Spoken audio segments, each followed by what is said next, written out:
बोली नर्मदा मैया की जय हो।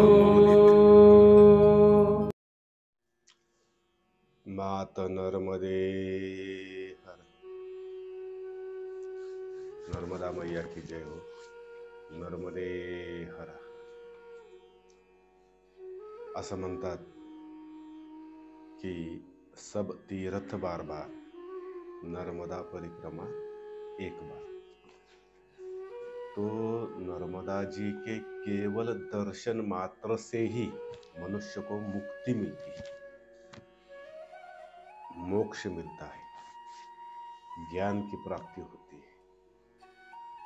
जो गंगा जी में 3 बार डुबकी लगाने से होता है, यमुना जी में 7 बार डुबकी लगाने से होता है।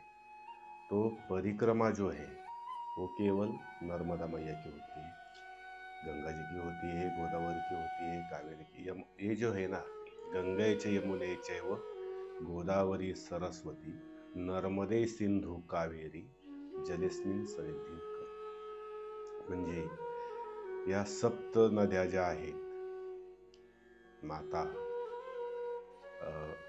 भारतीय शास्त्रामध्ये ज्यांचं वर्णन हे अत्यंत पवित्र अशा केलेल्या आहेत। या सप्त नद्यांपैकी नर्मदा परिक्रमा ही अत्यंत मुख्य आहे।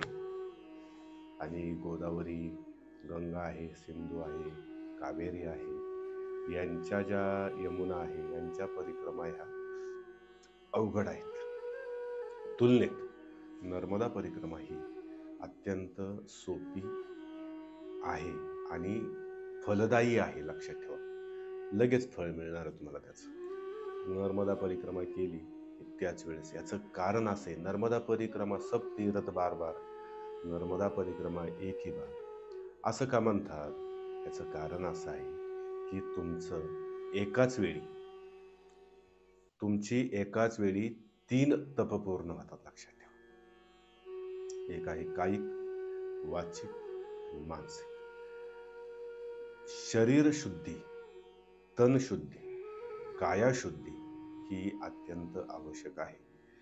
जे तुमचा रोज नर्मदा परिक्रमेमध्ये चालून घाम निघतो, रोज 25, 30, 40 किलोमीटर चालून जो घाम निघतो, त्याच्यातून तुमची शरीर शुद्धी होते। लक्षात ठेवा, सगळं तुमचं जे आतमध्ये शरीरामध्ये जी घाण आहे ना, ते घामावाट वगैरे सगळी बाहेर जाते, शरीराला चांगला व्यायाम होतो आणि शरीर हे कणखर होतं। लक्षात ठेवा, शिवाय मिळेल ते तुम्हाला प्रसाद, मिळेल तो भोजन प्रसादी, पण ती पौष्टिकच असते।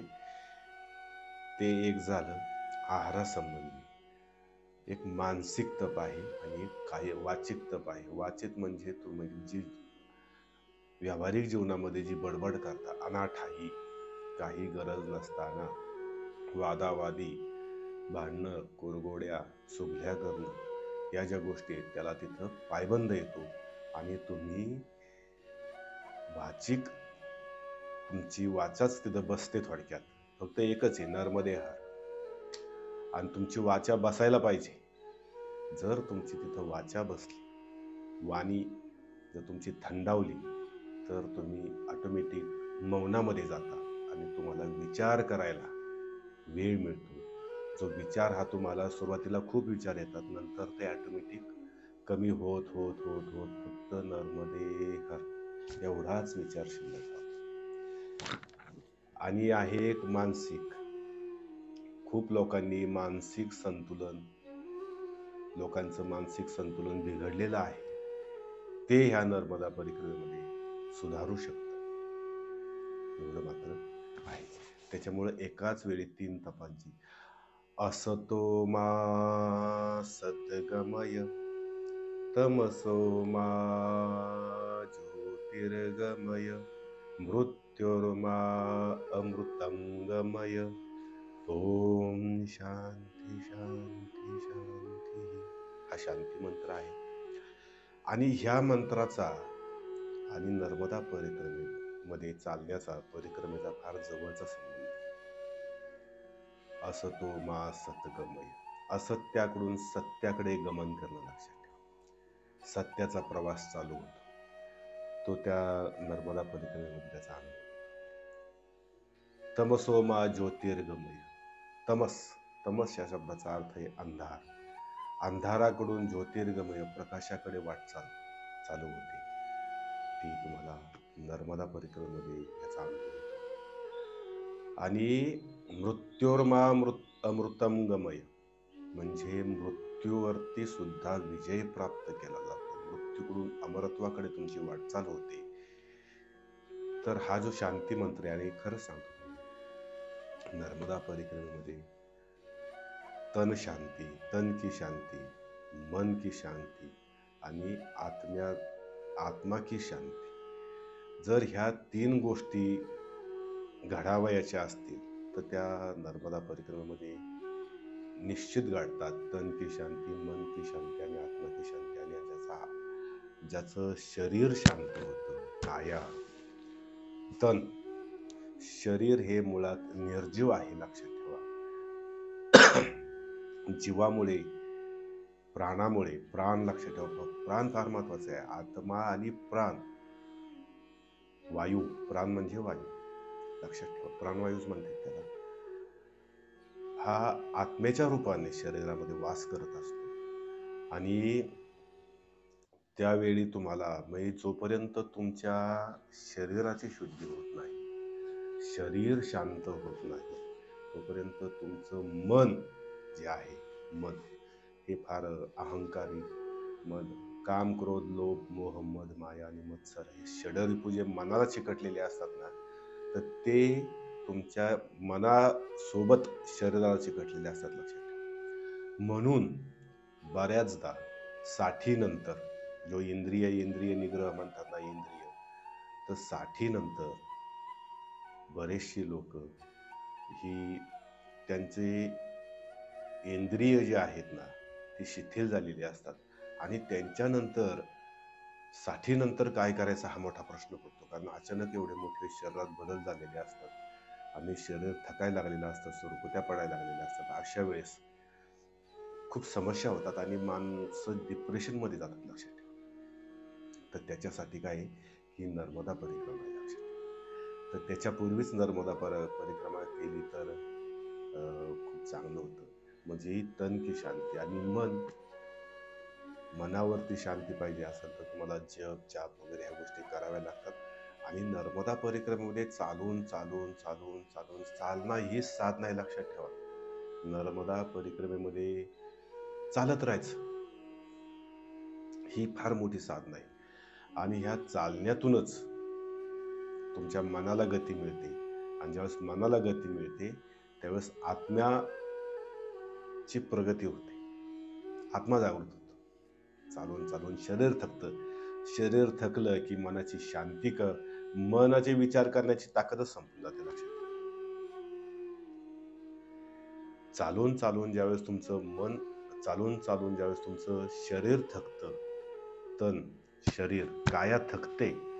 आणि आता शरीर थकलं की त्याला फक्त झोपेची आवश्यकता असते, आरामाची आवश्यकता असते. आणि अशा वेळेस तुमचं मन विचार करायचं विषय सोडून देतो. आणि ज्यावेळेस मनातले विचार थांबतात, मन शांत होतं, त्यावेळेस आत्मा जागृत होतो. आणि आत्मा हा परमात्म्याशी जोडलेला आहे. अहम ब्रह्मास्मी.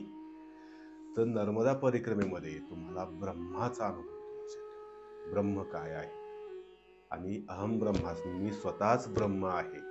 कारण तुम्ही ज्यावेळेस सगळ्याला विसरून जाता, सगळं देहभान हरपून जाता, देह, शरीर आणि भान म्हणजे मन, या दोन्ही गोष्टी हरपल्यानंतर आत्म्याला तिथं थोडीफार जागा मिळते तुमच्या शरीरामध्ये.